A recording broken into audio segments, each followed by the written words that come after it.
Isang mapagpalang hapon po. Sa oras po na ito ay magkakaroon po tayo ng panibagong topic na pag-aaralan po sa buong linggong ito at ang title po nito, paano po ba natin malalaman kung Christ-centered ng isang church? So marami pong mga taong still in confused o naguguluhan and searching for truth.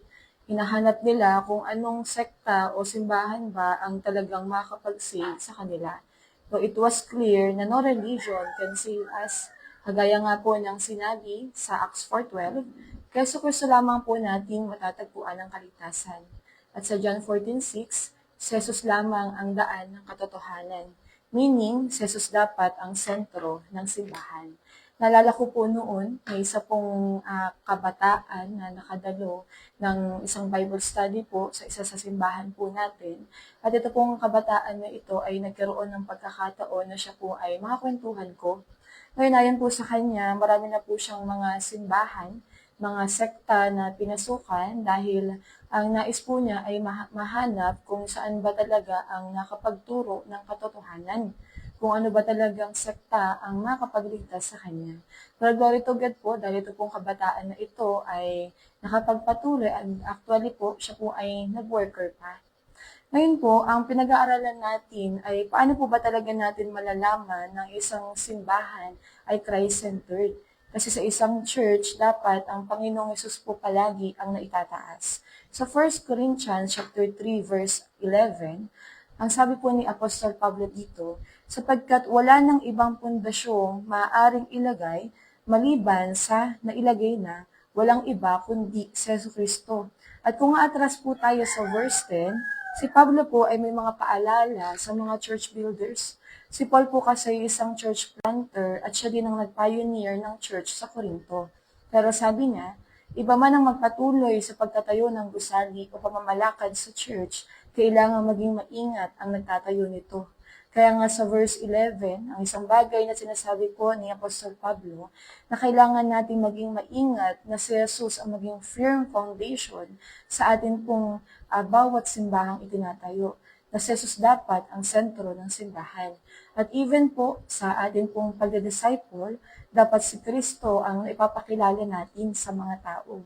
Ngayon po, kagaya ng sinasabi ko kanina, paano nga po ba natin malalaman kung Christ-centered ng isang church? At pag-aaralan po natin ngayon yung number 1 and number 2. Kung si Kristo ang sentro dapat ng simbahan, si Kristo rin dapat ang sentro ng pangaral. At yan po yung number 1. Ulitin ko, ang number 1, paano po natin malalaman na Christ-centered ng isang church, si Kristo dapat ang sentro ng pangaral. Hindi tao, hindi tradisyon, at hindi sariling opinyon ang laging itinuturo. Si Jesus at ang kanyang ebanghelyo ang pangunahing mensahe.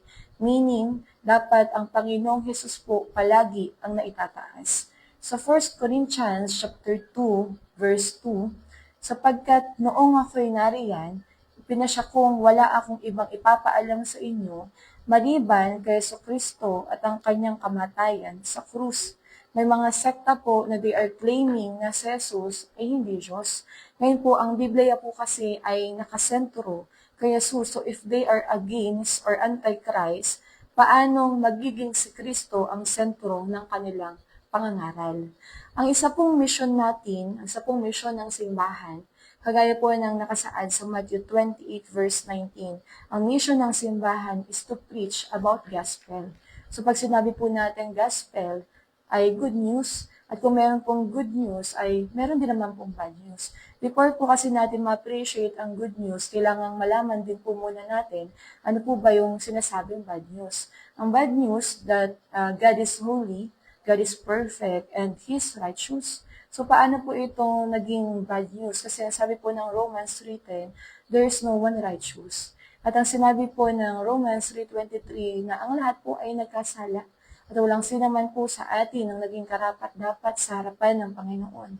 Dahil ang sabi ng Romans 6:23, ang naging kabayaran po ng kasalanan natin ay kamatayan. Ang kamatayang tinutukoy po dito ay sa Greek word ay eternal death o yung walang hanggang kamatayan sa lugar po ng impyerno. Pero ang good news po, because of His death and resurrection, we may have an everlasting life. So merong good news because of Jesus Christ. Kaya nga ang pinaka-role po natin, ang pinaka-role po ng simbahan is to preach about Jesus Christ and His crucifixion. Si Pablo po ay isang matalino, mahusay magsalita, magaling mangaral ng salita ng Diyos, pero hindi niya ginamit ang sarili niyang kausayan para mangaral ng patungkol sa Jewish law, philosophy, culture, kundi siya ay nangaral sa pamagitan ng kapangyarihan ng Espiritu upang maging matibay ang pananampalataya ng bawat nakaririnig. Hindi siya bumase sa karunungan lamang ng tao. The church role is to preach the message of salvation. Dahil lang po natin ang pinakakailangan ng bawat tao sa mundo ay si Kristo. At siya ang dapat maging sentro ng ating pangangaral. Si Jesus po ang siyang dapat may papakilala natin sa mga tao. Dito ko po yung number 1, si Kristo dapat ang sentro ng pangangaral. At sa number 2 naman po, the Word of God is the highest authority. Number 2, paano natin malalaman na Christ-centered pa ang isang simbahan? Number 2 po dito, isang dapat makita natin na ang Word of God dapat ang nagiging highest authority sa simbahang ito. Ang mga aral, desisyon at direksyon ng simbahan ay nakabatay sa kasulatan, hindi sa tao o kagustuhan lang ng tao. Ang Word of God dapat ang highest authority, so always dapat na Bible-based. Sa 2 Timothy chapter 3, verse 16, ang lahat ng kasulatan ay kinasihan ng Diyos at kapaki-pakinabang sa pagtuturo, una, ng katotohanan, sa pagsuway sa kamalian, sa pagtutuwid sa likong gawain, at pagkasanay para sa matuwid na pamumuhay. Ang Bible po ang world's most fascinating and best-selling book of all time, and yet isa po ito sa controversial at inaatake sa kasaysayan po ng mundo. Ang Bible po ay galing sa Greek word na biblos, meaning book o libro, pero hindi lang po ito basta libro, kundi may kakayanan po ito na bumago ng buhay ng isang tao. At kung hindi po natin alam ang salita ng Diyos, tayo po ay mabubulag. Kaya nga po may mga tao na they are spiritually blind. Ano po, dahil hindi pa nila alam ang patungkol sa katotohanan. Yung ignorance po natin sa Word of God ang siyang magpapahamak sa atin. Kaya po sa church, always dapat na ang Biblia ang highest authority para hindi po tayo maligaw. So ang sinasabi po sa 2 Timothy chapter 3 verse 16 na ang Word of God po ay inspired or breathed out by God. So yung word po na breathed out by God, it comes from the Greek word theopneustos. Nang ibig sabihin po nito ay theos means God and pheo means breathe. So ang primary reason kung bakit ang Biblia po ay kakaiba ay dahil kahit ito po ay may 40 authors, ito po ay inspired by God. Ibig sabihin, though meron pong 40 authors, pero isa lang talaga ang real author nito. Walang iba, kundi ang Panginoon. The ultimate source and authority behind the scripture is God Himself.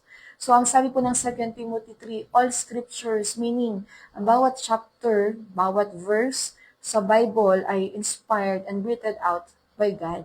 When the Bible speaks, God speaks, kaya nga sinabing God's Word.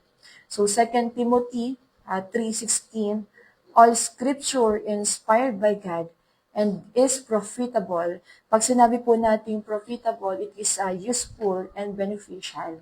So, ang Word of God po kasi, or ang scripture, ay mayroon pong 4 na task. Ang sabi po doon sa verse, ito po ay for teaching, rebuking, correcting, and yung pang-4 po, for training in righteousness. So, yung number 1, sabi niya teaching, ito ang nagbibigay ng sound doctrine, ng tamang doktrina, and what we must believe. Kung ano po yung dapat nating paniwalaan. At yung sa pangalawa, the proof, meaning what we must not believe. Ulitin ko po, pag teaching, what we must believe, while pag sinabing reproof, what we must not believe. Number 3, na task po ng scripture sa atin ay for corrections. It tells us what not to do. At yung pang-apat naman po, training in righteousness, it tells us what we must do. Ang teaching and reproof po relate to right doctrine, while corrections and training and in righteousness relate to right living. It is profitable to both creed and conduct. Pag sinabi po natin creed, ito po yung mga paniniwala natin, samantalang yung conduct naman po ay yung pag-uugali po natin. So, i-close ko po ito sa isang kwento, kagaya nga po ng sinabi po ni Apostol Pablo na sa bawat simbahang itinatayo po natin, malalaman mo na Christ-centered pa ito kapag yung simbang itinatayo po natin, ang pinaka-firm foundation po nito at ang sentro ng pangangaral ay walang iba kundi si Jesus. Kagaya po dito sa atin sa Rema, isa po programa ng simbahan po natin ay yung pag-church planting. Amen po. Ngayon dito po kasi sa atin, sa Infanta, tayo po ay naghanap na ng isa pang simbahan pong bubuksan at ito po yung Kalapit Bayan. So ito po yung Real Quezon. And glory to God po kasi after ng ilang days po na panghahanap, meron na po tayong nakitang lugar doon na pwede pong gawing bahay dalanginan. At doon po sa nakitang lugar, nagsimula na po tayo ditong manalangin dahil before po tayo humayo, sabi nga ni Apostol Pablo, hindi siya bumabase sa sarili lamang niyang karunungan. Hindi siya bumabase doon lamang sa sarili niyang alam o galing. At every time na tayo po ay nananalangin, hiningi po natin yung guidance ng Holy Spirit sa atin. So nagsimula po kami last week na manalangin dito po sa simbahan po natin sa bubuksang gawain po sa Real. Sinisimula na po natin bugbugin yung gawain po natin doon sa pamagitan po ng panalangin. At syempre po, ang panalangin po natin, ang isang bagay dito ay i-ready po ng Diyos yung mga tao pong nakapaligid doon sa simbahan. Ngayon po, isa pong prayer ko sa Panginoon, Lord, ito ay another assignment. Ngayon, i-anoint mo ang bawat isa sa amin. I-ready mo kami para sa panibagong assignment na ipapagawa mo. Hanggang sa isang beses po, nung kami po ay nagpe-pray na dito sa Infanta, yun po yung patuloy na panalangin ko sa Panginoon, i-ready mo kami. Ganyan po yung travail, biglang bumaba. Ang bawat isa po sa amin ay nagkapuspusan. At naniniwala po ako na yun po ay anointing ng assignment dahil ang bawat isa po sa amin ay ina-ready po ng Diyos sa panibagong misyon na kanya pong pinapagawa. Kasi ang isa pong paalala po sa atin ni Apostol Pablo, sa atin pong pangangaral, hindi tayo pwedeng bumasa lamang doon sa alam po natin. Kasi madami sa atin magaling mangaral, magaling pagdating sa salita ng Diyos, pero alam niyo po mga kapatid, sa pagtatayo po natin ng simbahan, hindi rin po tayo magtatagumpay kung hindi po natin hihingi ang pagsama ng banal pong Espiritu sa atin. So yung number 1 po, paano mo malalaman na ang simbahan po ay Christ-centered. So kapag si Jesus po ang sentro ng pangaral. And number 2 po, the Word of God is the highest authority. Yan lamang po ay may babahagi ko sa inyo sa hapon po ito. Salamat po sa inyong pakikinig. I-close na po natin sa isang panalangin. Panginoon, nagpapasalamat kami sa mga paalala mo sa amin. Dalangin namin, O Diyos, na Ikaw ang maging sentro ng iyong gawain na pinagkatiwala sa amin. Ikaw maging sentro ng ministry namin. Ikaw maging sentro ng buhay namin, Panginoon. At Lord, turuan mo pa kami na lumakad ayon sa plano mo, kalooban mo sa amin, Panginoon. At ipagkaloob mo sa amin yung lakas at kapangyarihan na kailanganin namin para sa patuloy na pagsunod namin sa iyo. Sa iyong dakilang pangalan na si Jesus. Amen. Muli po, maraming salamat po sa inyong pakikinig. God bless po.